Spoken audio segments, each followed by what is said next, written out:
Pernahkah Anda bertanya-tanya bagaimana sel-sel dalam tubuh kita mendapatkan energi untuk menjalankan berbagai fungsi kehidupan? Jawabannya terletak pada proses yang disebut respirasi sel. Respirasi sel adalah serangkaian reaksi metabolik yang mengubah energi kimia dari molekul makanan menjadi endonistrifosfat atau ATP.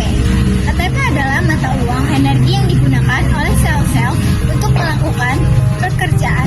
Proses ini melibatkan 3 tahap utama, glikolisis, siklus Krebs, dan transport elektron.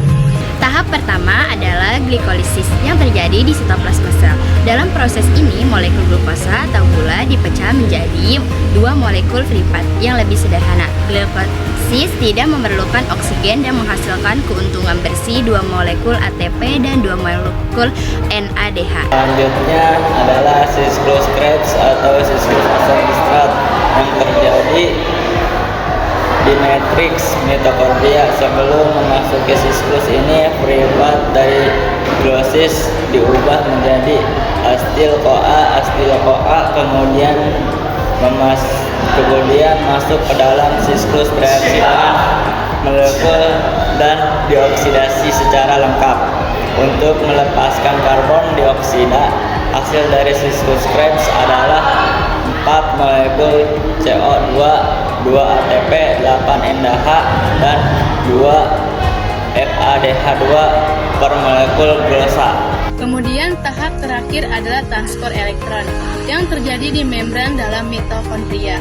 Tahap ini melibatkan transfer elektron berenergi tinggi dari NADH dan PADH2 ke serangkaian protein dalam membran. Oksigen berperan sebagai akseptor elektron terakhir. Proses ini disebut fosforilasi oksidatif, di mana energi dari transport elektron digunakan untuk menghasilkan ATP. Transport elektron menghasilkan jumlah ATP paling besar, sekitar 34 ATP dari 10 NADH dan 2 PADH2. Pernahkah Anda membayangkan bagaimana tumbuhan dengan keajaiban metamorfosis mengubah energi cahaya matahari menjadi makanan yang kita konsumsi sehari-hari? Proses ini terdiri dari 2 tahap utama yang saling terkait, reaksi terang dan reaksi gelap. Reaksi terang adalah fotosintesis yang membutuhkan cahaya untuk menghasilkan ATP atau energi kimia dan NADPH, pembawa elektron penting. Proses ini dimulai dengan penyerapan cahaya oleh klorofil dan pigmen fotosintetik lainnya. Energi cahaya ini meningkatkan elektron ke tingkat energi yang lebih tinggi. Sekarang mari kita beralih ke reaksi gelap atau Clausius-Calvin yang terjadi di stroma chloroplas. Reaksi ini tidak membutuhkan cahaya secara langsung, tetapi sangat bergantung pada produk dan reaksi terang, yaitu ATP dan NADPH.